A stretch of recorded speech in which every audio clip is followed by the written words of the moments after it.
Irmãos em Cristo, é um prazer, uma alegria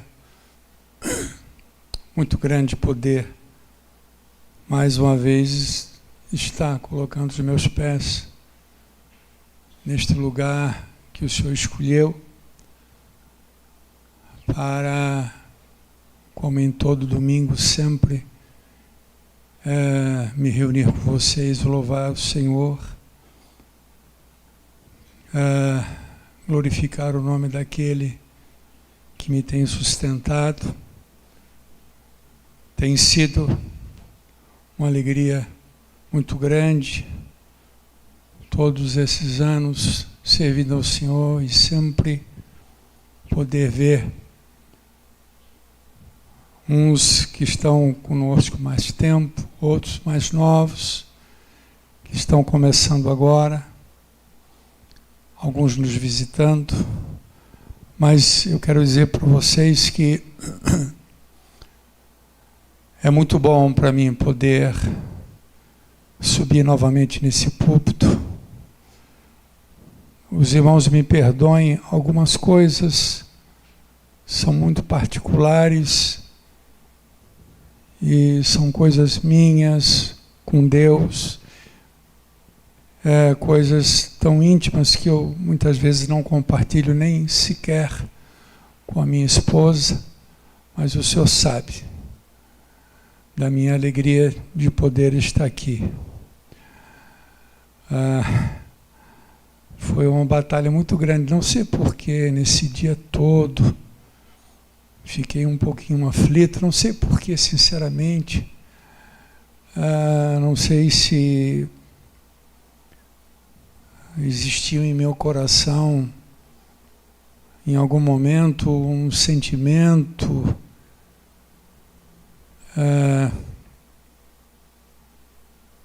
de mostrar para as pessoas o coração é assim, o coração é danado, né? O coração muitas vezes nos prega umas peças. E eu digo isso porque é muito recente a minha cirurgia.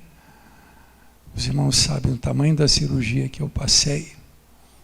E eu fico pensando assim com Deus, será Deus que eu devo ir? Será que eu não estou querendo me expor? Será que eu não estou querendo mostrar uma coisa que eu não sou? Isso é temor de Deus, né? Confesso para vocês que eu fiquei o dia todo em luta, irmãos, puxa vida, será que eu vou na igreja?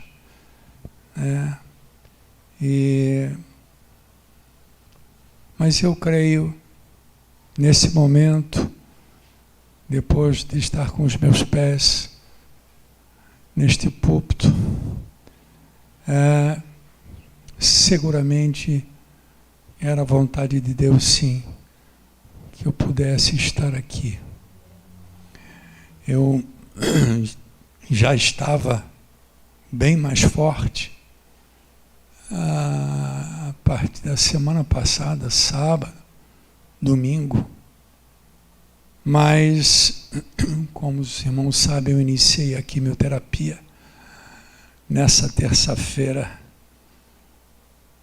A Rosinha está aqui também, né? Está lá a Rosinha está passando por esse caminho também, sabe?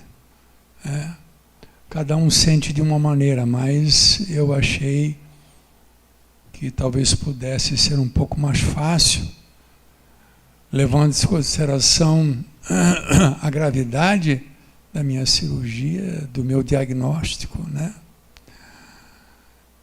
Interessante que algumas pessoas me visitaram em Florianópolis e a gente percebia nas pessoas um ar de preocupação, um ar de tristeza, muito embora eu já me achasse um pouco restabelecido, e testemunhei para algumas pessoas o que Deus fez naquele hospital,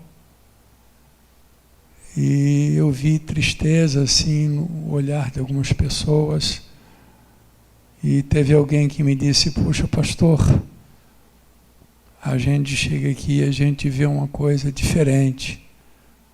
A gente vê realmente Deus abençoando sua vida, o seu restabelecimento, porque a conversa que a gente tinha era outra a respeito do pastor.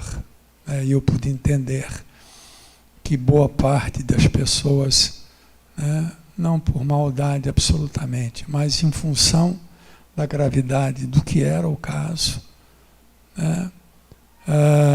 consideravam, de certo, o pastor já meio que encaminhado por Deus.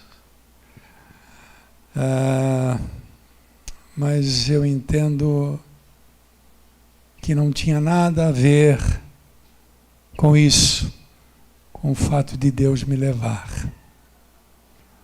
Eu falei para vocês que num momento eu pensei sobre isso, numa das noites que eu estava na UTI, e eu tive praticamente, aquilo nem pode se considerar um sonho, quase que uma visão, e eu vi uma irmã dessa igreja chorando muito, copiosamente, nitidamente eu vi.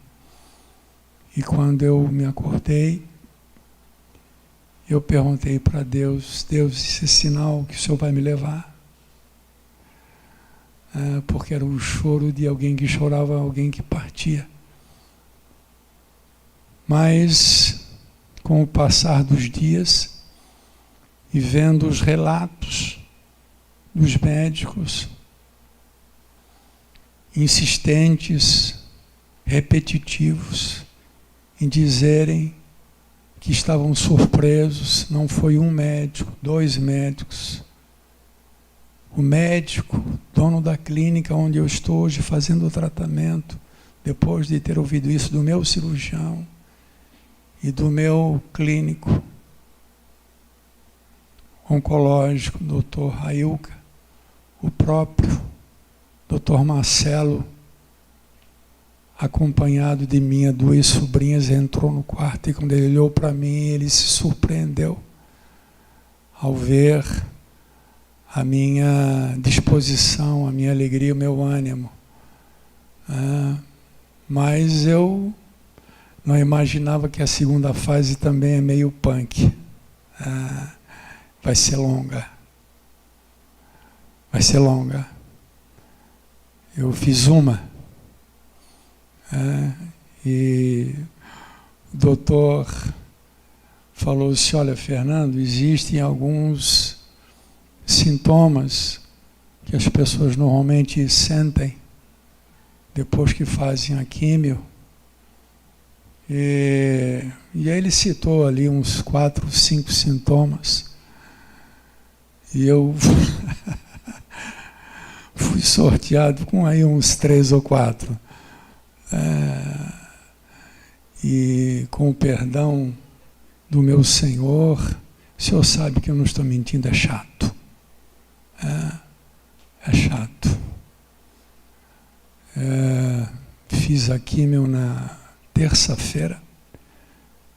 Fiquei praticamente 50 horas com a droga, com o remédio, o medicamento fluindo nas minhas veias.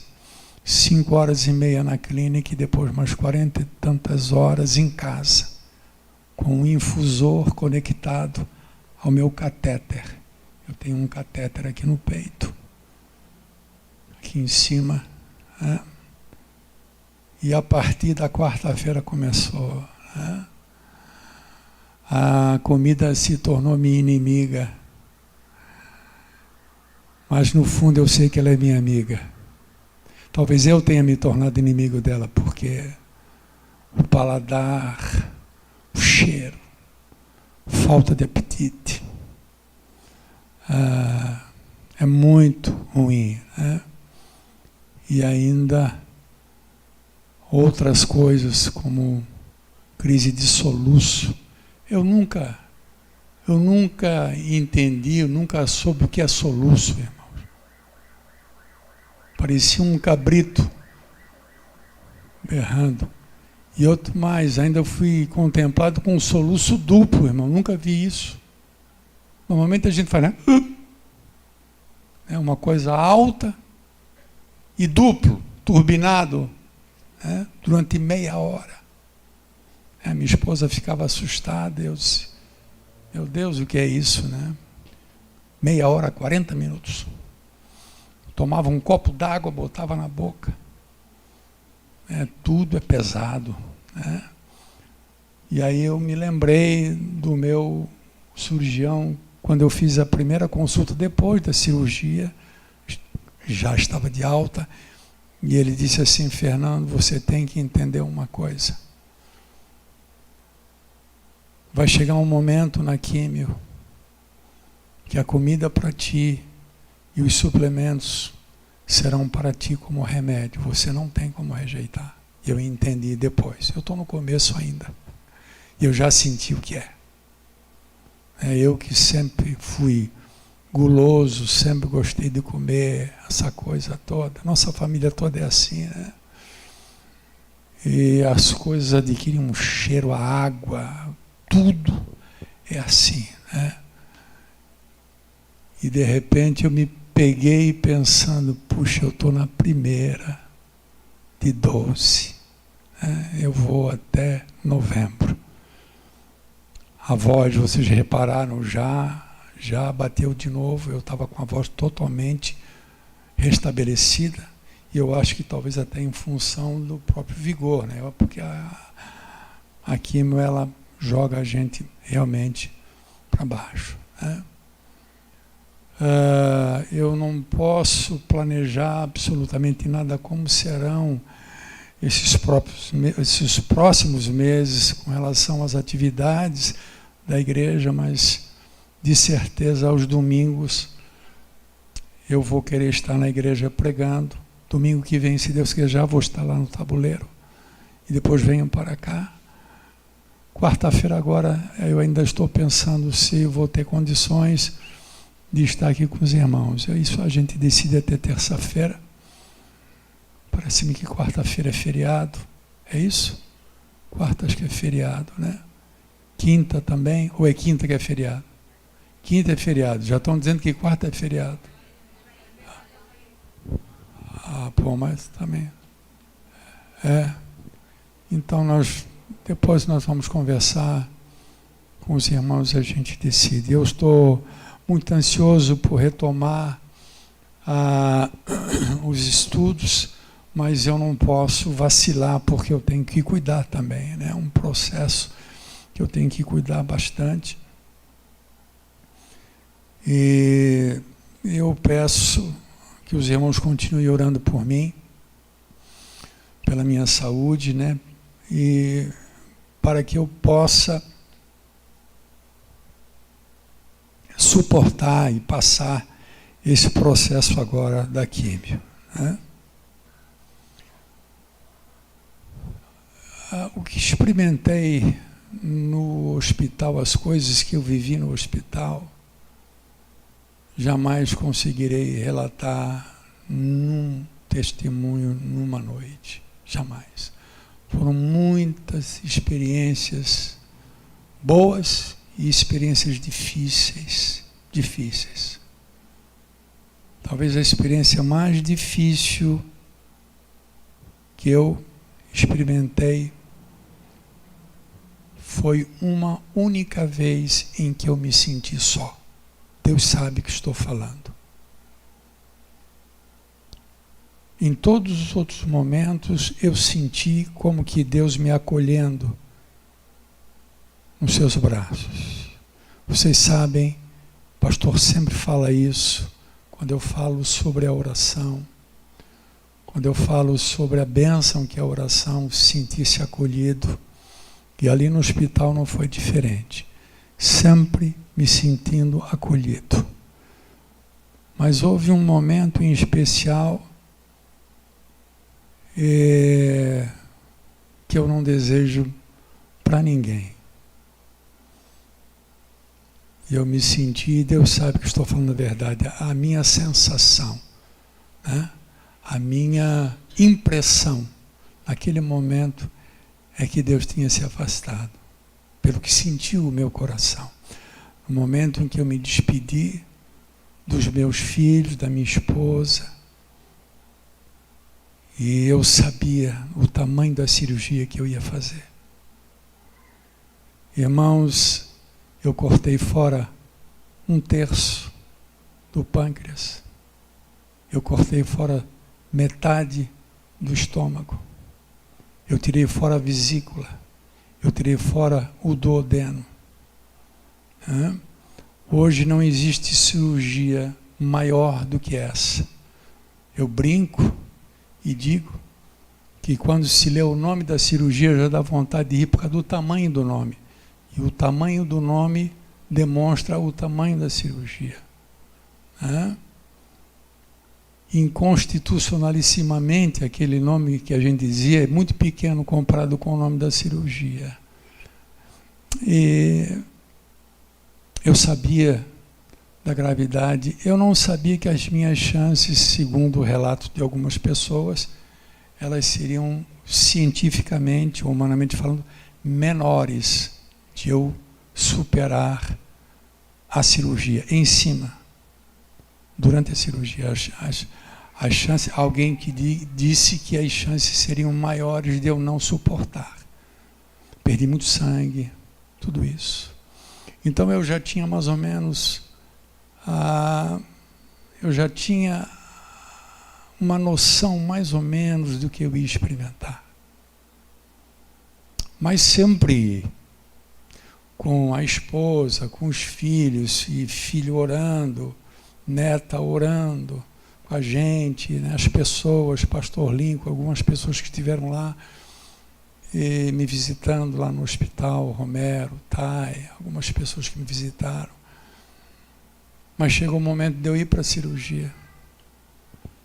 E esse momento, a minha filha disse assim: pai, o senhor não quer tomar agora um sedativo já, para ficar mais tranquilo? Eu disse: por quê?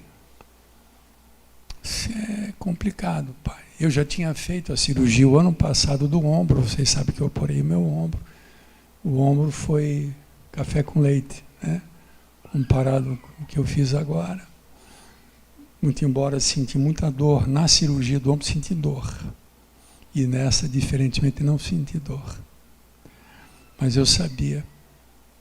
E eu me despedi, os enfermeiros me levaram para uma sala que eu batizei, me perdoem os médicos, os donos dos hospitais, mas eu batizei de antessala da morte. É uma coisa assim incrível, que eles me colocaram numa sala de uns 16 metros quadrados, mais ou menos 4x4, mais ou menos. Irmãos, uma sala vazia, sem uma mobília, sem um vasinho com flor, sem nada. E eles botaram a minha cadeira no meio da sala e fecharam a porta. Porta fechada. Eu fiquei ali de 15 a 20 minutos, esperando para entrar para a cirurgia. Você imagina o que passa na cabeça da gente? Então ali, aquele momento foi, eu acho que o único momento em que eu senti como que se Deus tivesse se afastado. Mas eu sei que Ele não se afastou. E na minha mente eu pintei a seguinte situação: em todas as outras situações, Deus estava me segurando no colo. E naquele momento, Deus se afastou um pouquinho e ficou atrás de mim. Junto de mim, mas como que me olhando. E eu tive a sensação.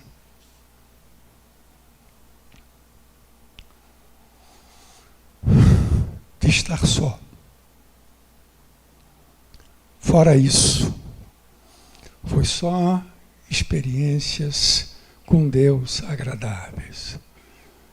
Sabe, irmãos, eu fico pensando, Eu fico pensando até hoje, eu falei com, acho que foi com a Thay, com alguém eu comentei. Na minha cabeça parece um sonho. Até hoje. Parece que Deus envolveu a minha mente, o meu coração, o meu pensar, porque fui o tempo todo como se estivesse meio anestesiado e eu não entendesse, eu não alcançasse, né, a gravidade da situação. É como se Deus estivesse me guardando para que a minha mente e o meu coração não entrassem em desespero. Às vezes, quando eu olho assim, minha esposa ela tem guardado no seu celular. Quando eu saí da cirurgia e o médico chamou minha esposa, Ana Júlia, acho que estava a Nanda também, Luísa, não sei se estava, e o médico chamou e disse: olha, ele vai ficar entubado, ele perdeu muito sangue, e agora essas horas serão decisivas. Minha esposa passou mal, foi para a enfermaria e foi sedada. E eu, quando cheguei na sala da UTI, algumas horas depois eu comecei a perder o efeito do sedativo. Irmãos, eu acordei com o tubo na garganta. Aquela mangueira dessa bitola enfiada na minha boca, eu com os olhos abertos, e eu pude entender mais ou menos o que passava as pessoas que passaram pelo Covid. E quando eles tiravam o sedativo, que eles começavam a se debater, claro que a condição pulmonar, respiratória dessas pessoas era muito mais grave do que a minha. Eu não estava com uma crise pulmonar de respiração, né? O pulmão estava tudo bem. Mas imagina aquela coisa enfiada na boca, né? E eu me lembro que eu olhei assim para o balcão, já na UTI, com os olhos abertos, e eu olhei e vi de costas uma moça, parecia ser e era uma técnica de enfermagem, e eu tentei gritar, eu tentei falar alguma coisa, tipo assim: por favor, me ajude.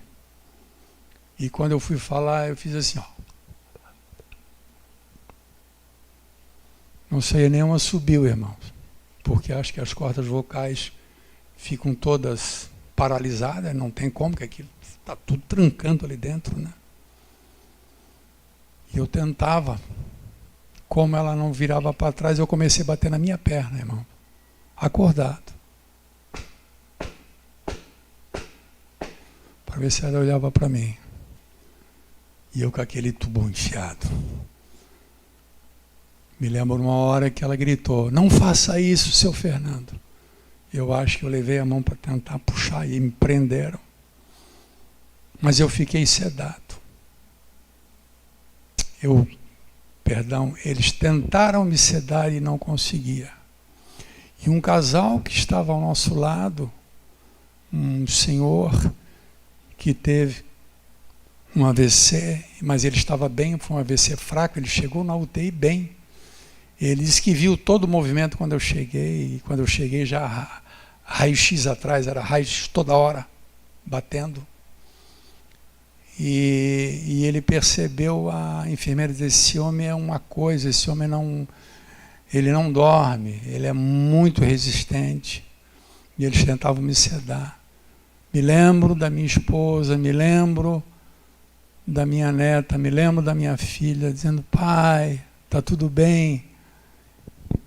Mandavam apertar a mão, eu apertava a mão, totalmente acordado. Fiquei ali não sei quantas horas com aquele entubado e acordado, irmão. Até que, num dado momento, uma uma garota que eu jamais vou esquecer o nome, jamais. Se Deus me permitir ficar velhinho, nunca vou esquecer esse nome. Natália era a técnica de enfermagem que estava me atendendo. Ela chegou perto de mim, eu naquele leito, assim mais ou menos, cabeça um pouco reclinada, e ela chegou perto de mim, assim, nessa distância assim, e ela pegou a mão e puxou o tubo. E eu me lembro dela puxando o tubo, acordada, irmãos. E quando ela puxou o tubo, eu disse, graças a Deus.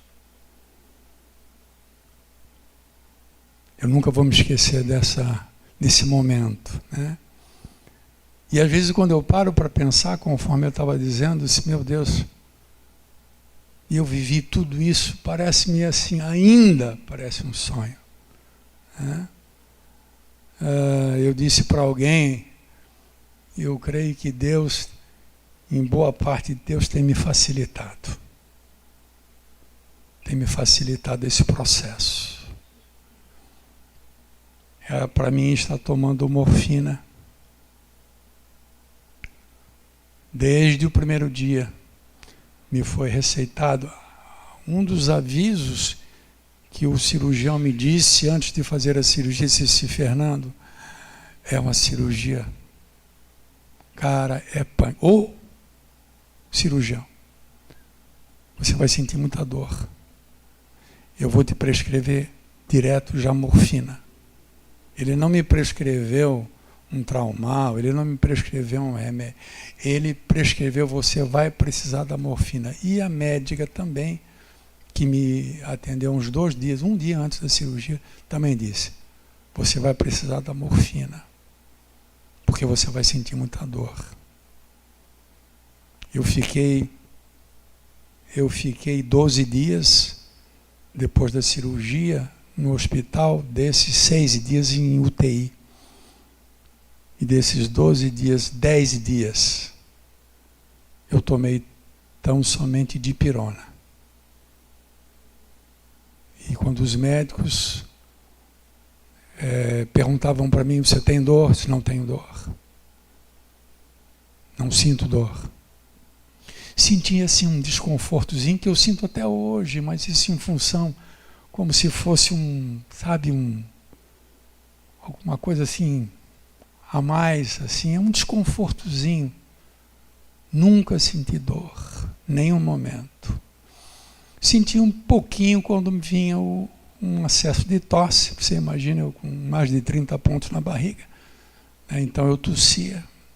Então aí senti um pouquinho de dor com a barriga aberta e tossindo, mas da cirurgia não.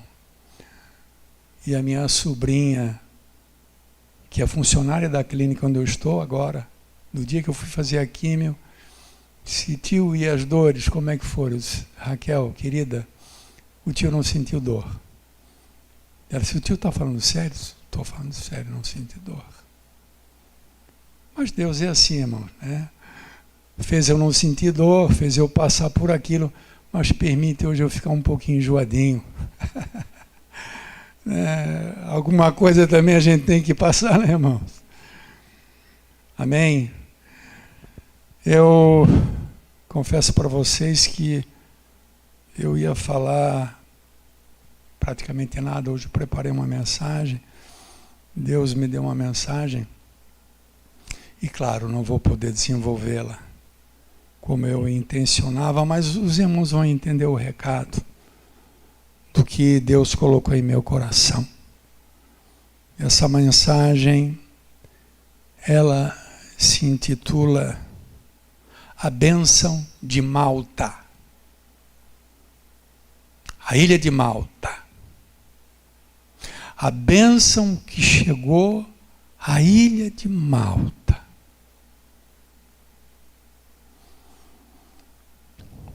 O texto eu não vou ler todo, você pode depois ler em casa, mas ele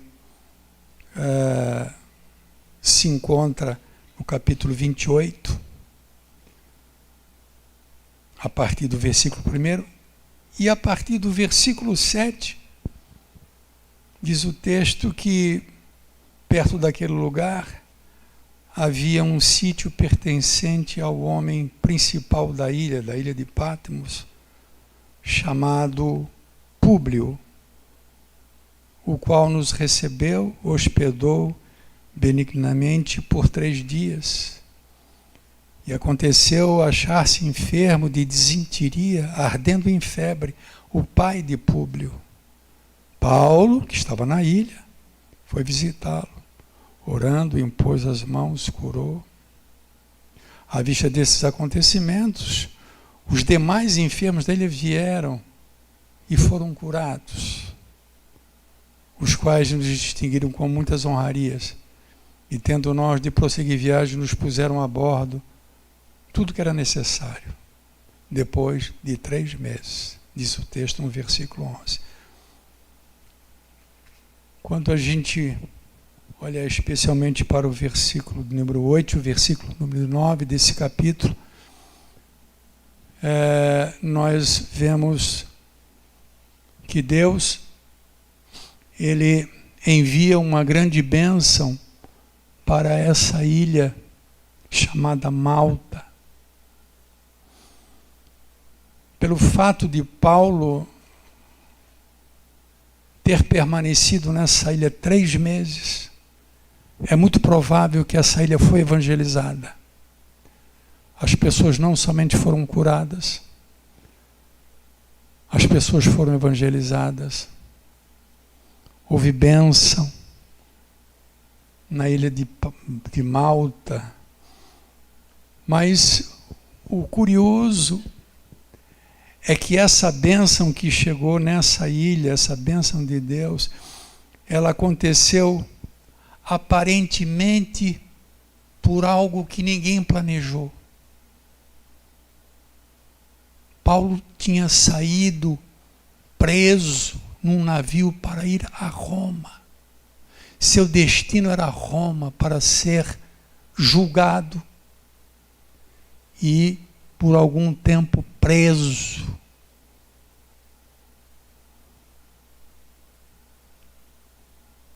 Essa bênção chegou a Malta, de pessoas serem curadas, de pessoas serem alcançadas pelo Evangelho, como que por um acidente. E se nós fôssemos bem carnais, nós diríamos que Deus aproveitou, aquele desastre, aquela tempestade que foi uma loucura a viagem, para que dessa forma, aproveitando isso, Malta pudesse ser abençoada. Malta era uma cidade, era uma ilha, irmãos, num canto lá, que seguramente não fazia parte de nenhum itinerário evangelístico de qualquer apóstolo. Sabe? É interessante alguém poder pensar que a bênção chegou a Malta pelo acaso, pelo infortúnio, pela tragédia. Não. Não foi assim.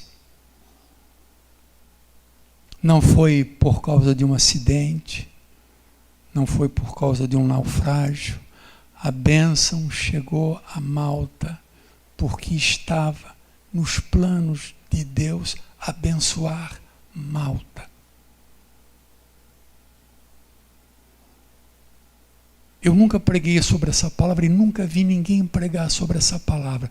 Mas quando estava na minha casa em Florianópolis, de uma maneira muito forte, Deus trouxe isso ao meu coração. Muitas vezes, Deus nos faz trilhar caminhos que nós não compreendemos, que nós não entendemos, que nós não aceitamos, com vistas a que alguém seja abençoado.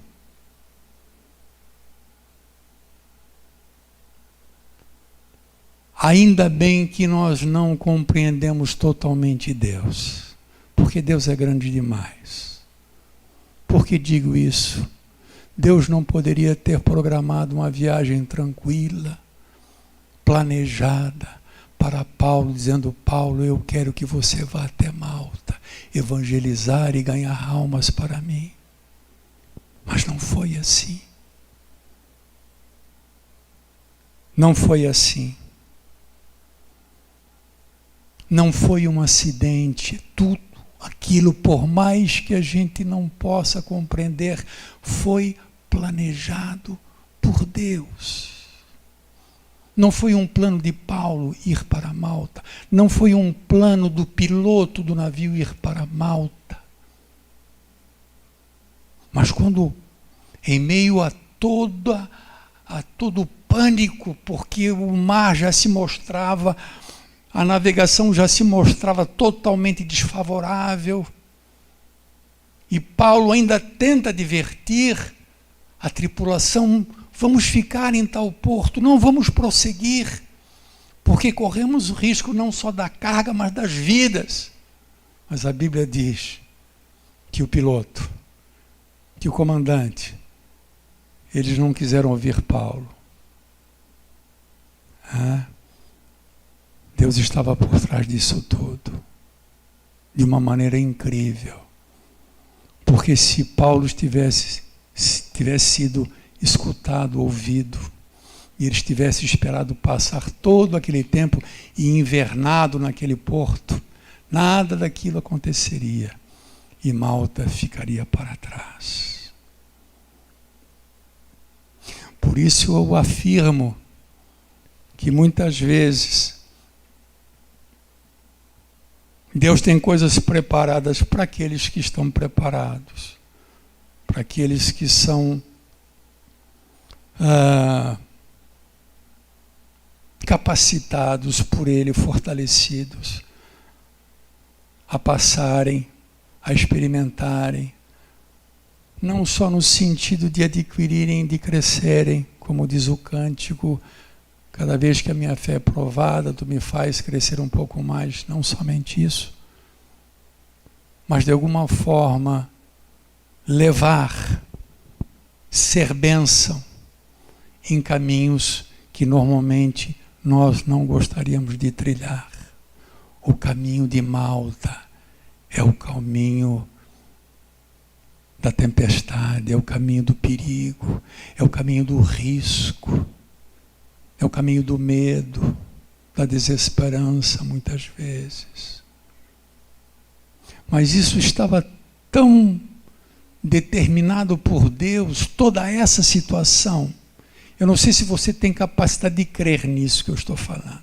Isso foi tudo planejado, arquitetonicamente planejado por Deus. Essa viagem trágica. Quando todos perderam a esperança, Paulo recebe a visão de um anjo. Diz ele que é um anjo de Deus que aparece a ele. E ele disse: Paulo, fica tranquilo. Deus ouviu a tua oração. Todos, não vai se perder ninguém nesse barco. Diz o texto que o anjo fala assim para ele assim: Deus deu todos nesse barco para você. Mas Paulo, vocês terão que dar numa ilha. O anjo falou para Paulo: vocês vão ter que bater numa ilha. Por quê? E ele podia dizer: você vai dizer para o piloto, eu vou dar aqui as coordenadas para vocês chegarem lá. Não. O anjo não dá direção. O anjo diz: está determinado, vocês vão ter que bater numa ilha. Isso, irmão, depois do barco quebrar. O anjo avisa antes, e depois disso, eles se reanimarem, crerem na palavra do anjo, na palavra de Paulo, o navio quebra pelo meio. Todos são lançados no mar. Se apegam em coisas que podiam para não se afogar. e como náufragos, eles vão dar numa ilha. E diz o versículo 1 do capítulo 28, uma vez em terra, verificamos que a ilha se chamava Malta. Deus salvou em Malta. Deus curou em Malta. Mas um homem chamado Paulo teve que pagar mais uma vez um preço de experimentar a dor, o inesperado. Meu amigo, é muito bom quando nós podemos ser bênção na vida dos outros, no conforto. É muito bom quando a gente pode ser bênção na vida dos outros, quando nós estamos passeando, quando nós estamos num lazer. Mas às vezes nos será requerido caminhos diferentes. As pessoas as quais estão esperando a bênção, e para tanto Deus vai nos usar como ferramenta, né? Esses caminhos serão caminhos difíceis, muitas vezes. Interessante que quando Paulo fala para os filipenses, quando ele está preso, lá em Roma, ele disse: olha, eu quero dizer para vocês, filipenses, que as coisas que me aconteceram. E aí ele fala tudo. Porque ele chegou a Roma, mas durante essa viagem, depois de ter passado por Malta. E ele chega e aguarda o seu julgamento lá em Roma, preso. Ele disse: mas eu quero que vocês entendam que isso que eu tenho vivido tem contribuído para o progresso do Evangelho.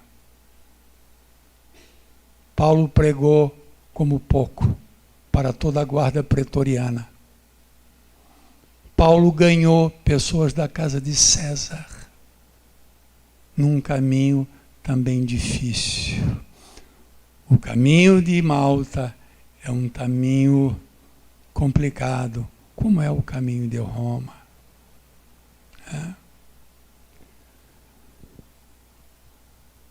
Eu me lembro de tantas coisas quando eu penso nessa trajetória que muitas vezes Deus coloca servos seus para serem bênção em lugares às custas, muitas vezes, de um caminho penoso, de um sofrimento. Nós não somos nada.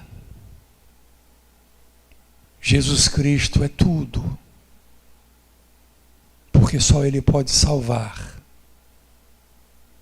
Mas a salvação que Ele nos proporcionou também lhe custou sofrimento. O caminho da salvação seguido por Cristo foi o caminho do Calvário. Nós somos servos de Cristo. Somos miniaturas. E em alguns momentos nós trilharemos um caminho parecido com o do Mestre. Haveremos de ser instrumentos de Deus para abençoar pessoas, mas muitas vezes à custa de dor, de sofrimento.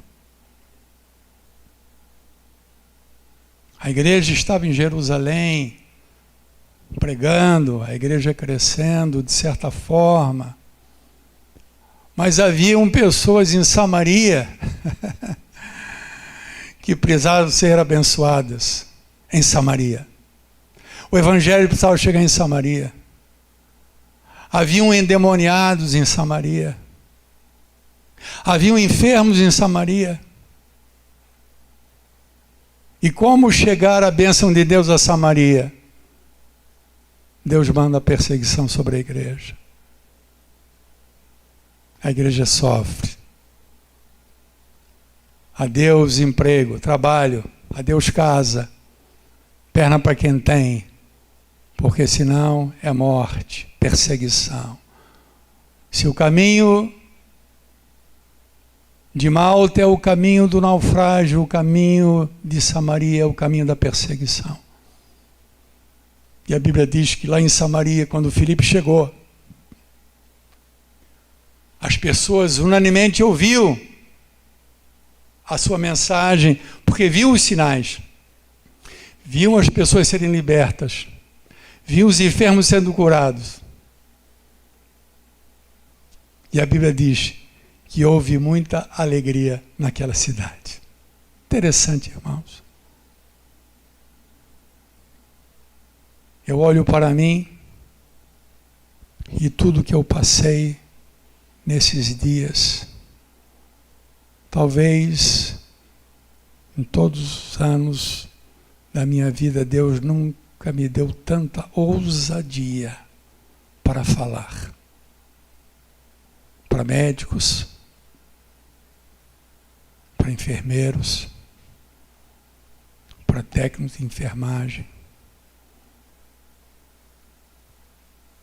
Há poucos dias atrás, estava na minha casa um casal, esse senhor que estava no box do lado da minha UTI. E ele escutava as coisas, ele ouvia as coisas, até ele ficou brabo um dia com uma enfermeira, disse, poxa vida, cafezinho, só aqui cafezinho para a pessoa que está ao lado. Sabe o que era o cafezinho, irmãos?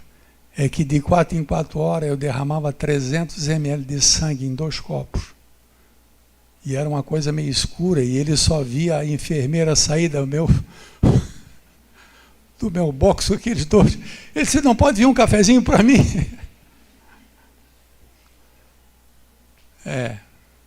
Era direto, sangue correndo. E esse rapaz, a esposa dele se afeiçoou com a minha esposa, Maria Marta. E houve ali uma empatia para encurtar a conversa. Depois da minha alta, 1 semana, eu acho, 10 dias depois, eles estavam lá na minha casa, lá na Cachoeira. Um homem inteligentíssimo, uma sumidade, muitos títulos, muitos cargos ocupados, e eu falando para ele da minha conversão, falando para ele de Cristo, e os dois escutando. Muitas pessoas na minha família, não falo na minha casa, mas familiares, parentes, foram muito tocados, porque sempre que eles falavam comigo, e sempre que ele mandava uma mensagem, eu dava. Com uma ousadia, irmãos, com um desprendimento. Não sei se é porque a gente está convalescente, e aí as pessoas são obrigadas a ouvir a gente. E eu aproveitava, mas agora toma. E dá-lhe Evangelho, dá-lhe Jesus. Deus já me deu o privilégio, há muitos anos atrás, de pregar no bem bom. Quando eu ainda fazia parte da DONEP, e a DONEP me proporcionou viajar praticamente esse país e dar o meu testemunho de conversão. Irmão, ficava em hotel de 5 estrelas, comia do bom e do melhor, tudo pago, não recebi dinheiro, mas tudo pago, tudo por conta, hotéis bonitos, dava o meu testemunho, mas às vezes é diferente. Às vezes o caminho é para Malta. Às vezes a bênção é para Malta. Às vezes a bênção é para Samaria. E quem se dispõe? E quem se dispõe a trilhar os caminhos do Senhor, que nem sempre são compreendidos por nós? Eu posso estar muito enganado. Eu posso estar enganado. Mas eu tenho certeza, praticamente certeza absoluta. Eu disse isso já para o meu filho, falei para minha nora, eu tenho quase certeza que o negócio de Deus não é comigo. Como assim, pastor? É claro que existem os benefícios da prova. Existe o aprofundamento, né? Existe o amassar. Pastor Emílio, um pastor que passou por nós um tempo, dizia que as coisas, eu achei interessante a comparação dele, né? Diz que nós, na mão do Senhor, somos como a cana quando passa no moedor, né? Você lembra que ele falou uma vez? É. A cana passa uma vez e a massa fica, que é uma coisa, né? Quando acha que já está amassada, aí passa de volta, novamente. Né? Aí quando acha que está bem amassada, dobra no meio e bota um limão dentro e passa novamente. É. E, claro, que esse processo vai trazer consequências para a minha vida, para a minha alma, né? Para o meu coração, seguramente. Mas eu creio, irmãos, que a partir disso, Deus já está fazendo, Deus está tocando em familiares meus. É macho, eu diria, a impressão que tenho é que você encarna mais autoridade nas tuas palavras quando você vive o difícil de ser vivido. Existem muitas pessoas que testemunham de Deus e dão um testemunho de Deus por causa daquilo que todo mundo quer. Né? Mas dar testemunho de Deus quando você está passando pelo aperto e você confirmar essa fé, você confirmar essa confiança em Deus e você poder estimular as pessoas a crerem nesse Deus que está te amassando, que está te moendo. Isso toca nas pessoas. Tertuliano disse que os momentos em que a igreja mais cresceu foram os momentos em que a igreja mais foi perseguida. E ele dizia que o sangue da igreja era a semente da igreja. Muitas pessoas olhavam e viam os cristãos serem torturados, passarem por provas e glorificarem a Deus, exaltarem a Deus. Aquilo era uma coisa que mexia com as pessoas. E as pessoas diziam, tem que ter alguma coisa nisso. Isso fortalece o teu testemunho. E por isso eu creio que outras pessoas serão alcançadas através do meu testemunho. Algumas pessoas estão se surpreendendo por coisas que já aconteceram com pessoas próximas a mim. Não quero entrar em detalhe, mas algumas coisas já aconteceram. O que Deus faz através de caminhos como o de Malta são coisas incompreensíveis, mas Ele é Deus. Ele é Deus. Para finalizar, eu quero dizer para você, eu não falo isso com tristeza não, irmãos. A minha última mensagem de domingo nessa igreja, eu pedi para o Romero fazer uma fatiazinha de 1 minuto. E de vez em quando eu olho para aquela mensagem. As mensagens, normalmente, que o pastor prega, 3, 4, 5 dias depois, passa-se desapercebido. Mas naquele dia eu me lembro muito bem. E eu disse para a igreja, uma coisa eu tenho certeza, a minha vida está nas mãos de Deus. E eu disse, se eu adoecer amanhã, A minha vida está na mão dele. 15 dias antes de eu estar no hospital para sofrer essa cirurgia. E eu continuo com essa convicção. A minha vida está nas mãos dele.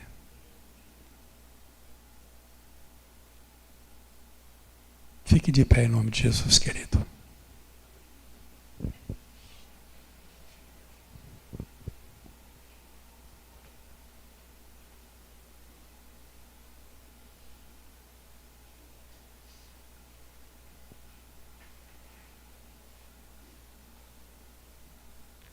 Você entendeu a mensagem? Devemos aproveitar todas as oportunidades que o Senhor nos dá. E às vezes, por incrível que pareça, as oportunidades melhores se encontram no momento difícil de você ser bênção na vida de outros. As pessoas, via de regra, por muito pouco se entristecem com Deus. Eu vou repetir. As pessoas, por muito pouco, se decepcionam com Deus.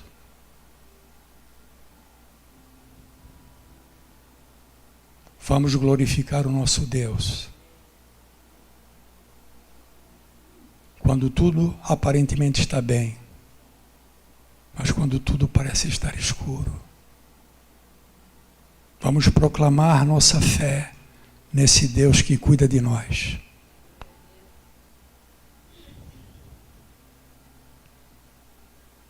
Deus, irmãos, Ele faz a ferida. Você não se escandalize o que eu vou dizer para você. Por favor, se você não crê, não há problema. Foi Deus que me colocou naquele hospital. Ah, pastor, Deus é um Deus de amor. Você precisa aprender o que é o amor de Deus. A Bíblia diz que Deus, Ele faz a ferida e Ele cura. Quem mandou Paulo para o naufrágio não foi o diabo. Os pregadores desavisados dizem que o diabo mandou a tempestade que destruiu Paulo. Não, foi Deus. Deus está no controle, no governo, e Ele é soberano. Não compete a nós, réis mortais, questionarmos os caminhos que Deus nos coloca.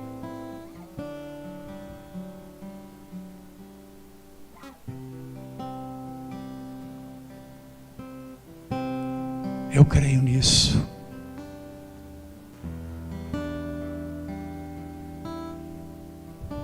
Sabe, irmãos, há mais de um ano uma coisa vem martelando na minha cabeça. Existem coisas que são assim, eu não comentei isso nem com minha esposa, são coisas minhas, mas há mais de um ano uma coisa me martela. Quase um ano. E volta e meia vinha ao meu coração, sabe, uma coisa tão... E eu ficava assim, meu Deus, o que será? O que vai ser?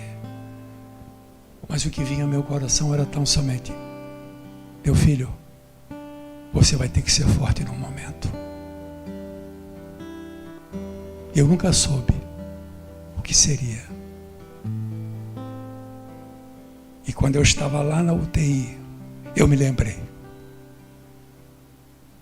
Me veio como se fosse uma luz, sabe? Se você entende agora. Você entende agora. Você precisa ser forte. E sabe o que eu disse para Deus? Deus, Tu é bom demais em me dizer que eu sou forte, porque eu não sou forte. Tu estás me fortalecendo. Quando em meu coração Deus me dizia, você vai ter que ser forte. Eu entendia o que Ele queria dizer na verdade. Ele dizia, eu vou te fazer forte. E as pessoas vão se impressionar de como eu vou te levantar e como você vai passar. Até aqui pelo menos. Até aqui pelo menos tem sido assim. Eu louvo a Deus pela sua vida, meu irmão, minha irmã, porque você seguramente foi um instrumento de Deus também.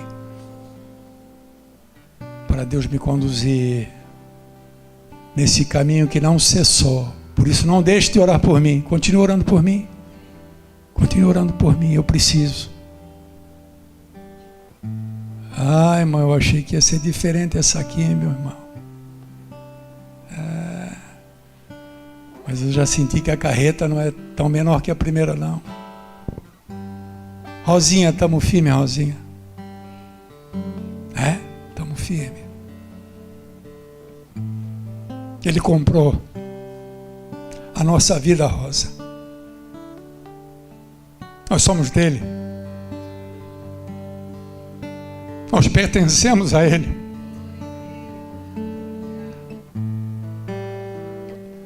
Ele derramou o seu sangue precioso por nós. Ele sofreu por nós. Por que eu não suportaria o sofrimento? Se assim Ele quer. Mas que eu passe por Ele. E como diz Paulo, para que um dia, com a mesma consolação que hoje sou consolado por Ele, eu possa consolar outros. É o caminho de Malta. O caminho da tempestade em direção à bênção que aquele necessita. Nosso querido Deus Pai, em nome de Jesus Cristo, Senhor, te louvo porque me sustentasse para poder falar um pouco daquilo que fizeste e tens feito na minha vida nesses dias. E por permitir, Senhor, que também eu possa trazer um recado à tua igreja. Que o Senhor disponibilize todos que aqui estão, para que sejamos bênção na vida de outros, para que a nossa vida sirva de testemunho, a nossa fé, e outros possam ver, através daquilo que fazes em nós, e desejar esse Deus tremendo que fortalece, esse Deus que cura, esse Deus que restabelece, que levanta. Te peço, ó Deus, em nome de Jesus Cristo, que aquele Senhor que está abatido nesse momento, que aquele Senhor que está vivendo a sua luta neste momento, por ti também seja fortalecido. Te peço, ó Pai, que aquilo que tens me feito vivenciar possa estar sendo útil para a edificação, para a fé e para o crescimento dos meus irmãos, para estímulo aos meus irmãos. Aleluia. Eu desejo, Senhor, que a fé de cada irmão e irmã que aqui congrega, Senhor, seja edificada por Ti. E só Tu sabes como fazer. Nos colocamos, Deus, ao Teu dispor, para sermos instrumentos Teus, para a Tua glória, para a Tua honra e para Teu louvor. Te agradeço em nome de Jesus. Amém e glória a Deus. Dê uma salva de palmas a Jesus, amado. Amém.